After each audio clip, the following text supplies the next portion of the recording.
Sana pwede naman ako lumaban sa isang event. 3 buwan ako mawawala sa social media. 25 million, panalo na yon. Kaso, nagbura siya ng mga pinagpo-post niya sa akin. Ang dami niyang insulto na binitawan. Kaso, it's too late. Yung aking secretary, na-download yun na lahat. So, wala na. Yun na yun, man. Monday, asikasuhin na yan lahat. Pasensya ka na, man. Kaso, wala eh. You need to be accountable. You need to be accountable. You need to be accountable.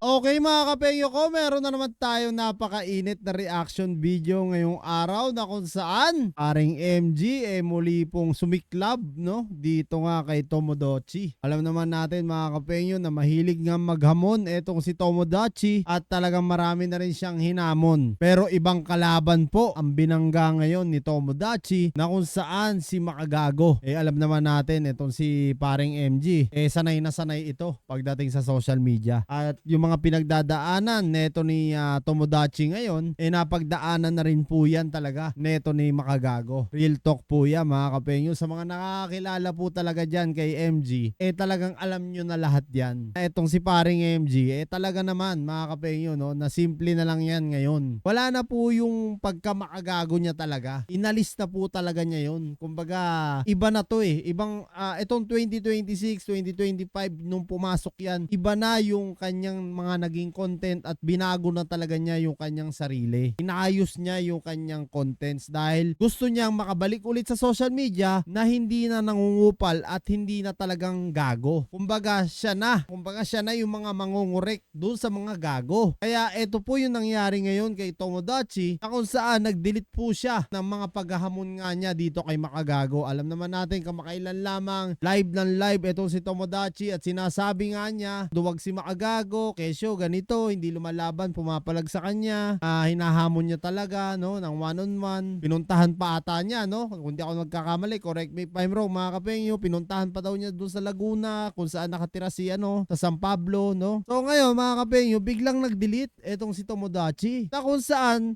talagang tutuluyan neto po ni Makagago etong si Tomo. Kaya naman mga kapengyo, tara, wag na natin patagalin at ako'y talagang init na rin gawan ng reaction video etong si Makagago ngayon no. Sabi nga ng iba, tuluyan mo na, pero tignan natin yung magiging sagot ni Makagago rito. Ang tawag ho doon, mga kahombre ko, consequence. 'Di ba? Kailangan bilang isang influencer ako na ito yung aking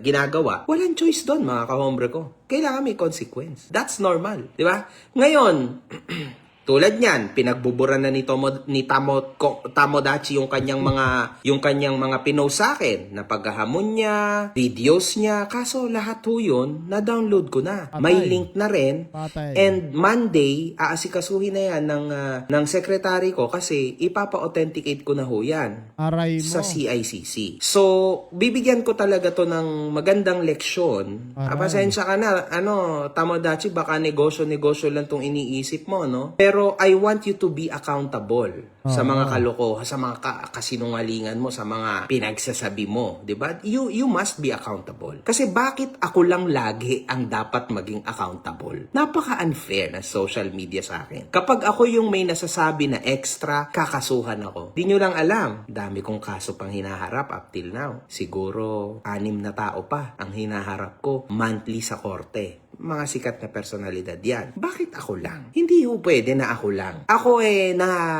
nanggigigil din namang kaso.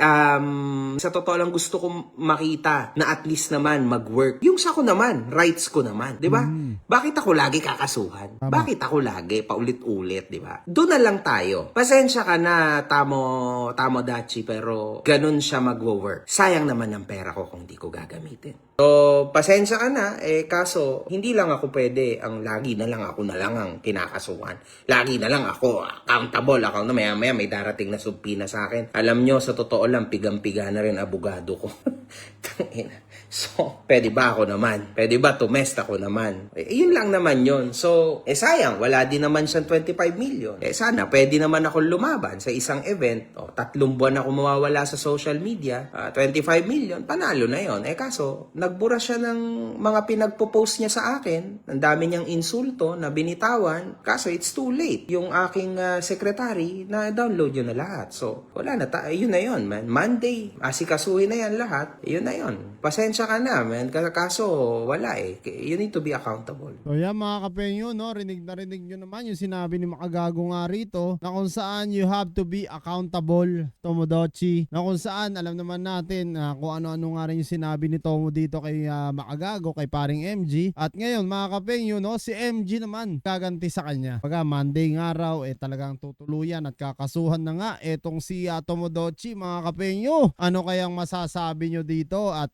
siguro sana magbago pa yung isip ni Makagago at mapagbigyan etong si Tomodachi. Brad pa naman din natin yan si Tol Tomodachi. At syempre wala naman tayong pinapanigan dito, no? Pero ang akin lang mga kapengyo, dapat piliin din ni Tomodachi yung kanyang hahamunin. Dahil sa totoo lang mga kapengyo, no? Etong social media, hindi na po katulad talaga ng dati. Kasi ngayon mga kapengyo, talagang pagka may mga nasabi ka na hindi maganda doon sa taong binibira mo at yung taong binibira mo may kaya sa buhay, sigurado kaso ang kakaharapin mo. So yan mga kapengyo, comment nyo na lang down below kung ano nga masasabi nyo dito sa mainit na banat ni Makagago kay Tomodachi.